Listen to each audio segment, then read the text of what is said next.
Seorang raja memiliki banyak gajah dalam tentara perangnya. Ada seekor gajah yang sangat kuat, sangat patuh, dan sangat terampil, serta memiliki keterampilan perang terbaik. Dalam banyak pertempuran, dia dikirim ke medan perang, tidak pernah kembali kecuali dalam kemenangan. Dia adalah gajah kesayangan sang raja dari ratusan bahkan dari ribuan gajah lainnya. Sang gajah selalu berperang bersama sang raja, penguasa di wilayah barat tersebut. Waktu berjalan terus dan sang gajah semakin tua, sehingga baginda raja tidak lagi mengirimkannya ke medan perang. Tetapi gajah tersebut tetap menjadi bagian dari tim sang raja. Karena setiap saat ketika sang raja melihat gajah tersebut, dia menjadi senang, menjadi bahagia. Sang gajah tetap mendapatkan perhatian serta fasilitas utama dari sang raja. Suatu hari, sang gajah berjalan menuju tepi danau untuk minum. Ketika dekat bibir danau, sang gajah kakinya terjebak di lumpur di tepi danau. Setiap gerakannya bukan membawanya naik, namun semakin tenggelam perlahan.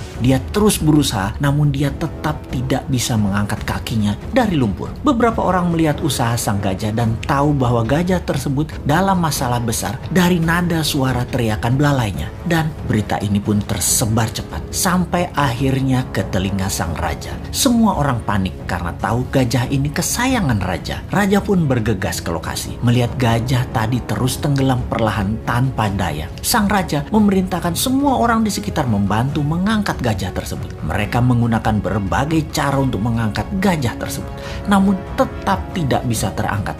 Ini bukan makhluk kecil, ini gajah yang besar. Dalam kegelisahan dan kepanikan raja serta orang sekitarnya, datanglah mantan Perdana Menteri penasehat sang raja dulu. Dia memahami situasi saat itu. Dia menatap sang gajah, kemudian menatap sang raja sambil mengatakan, "Baginda, mainkan genderang perang segera saat ini di sekitar danau. Mainkan dengan keras dan semangat." Raja pun terkejut dengan saran itu, namun dia perintahkan hal itu untuk dilaksanakan. Tak lama kemudian, genderang perang dimainkan, memainkan musik perang. Ajaib, mata sang gajah tua tadi berubah menajam. Tubuhnya mulai bergerak-gerak. Ada perubahan dari perilaku sang gajah kemudian. Sang gajah perlahan mulai bangkit dan tanpa bantuan siapapun, sang gajah perlahan menarik dirinya melawan sedotan lumpur dan bergerak naik serta kemudian berdiri. Semua orang terkejut, tak terkecuali sang raja. Ternyata bukan karena kekurangan atau kelemahan kemampuan fisik yang terjadi pada gajah tersebut.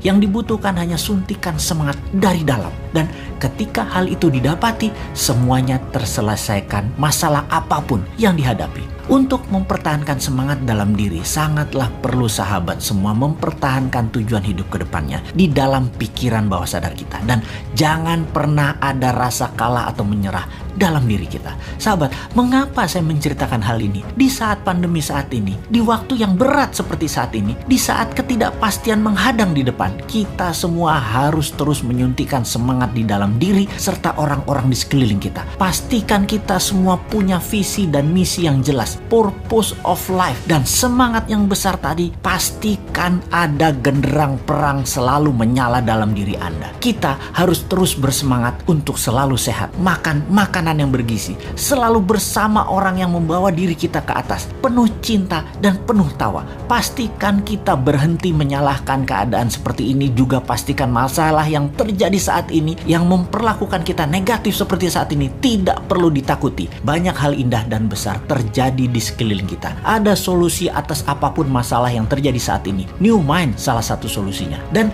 tak lupa, selalulah bersyukur atas apapun yang kita terima, bersyukur atas apa yang terlepas, dan bersyukur atas apa yang akan kita peroleh.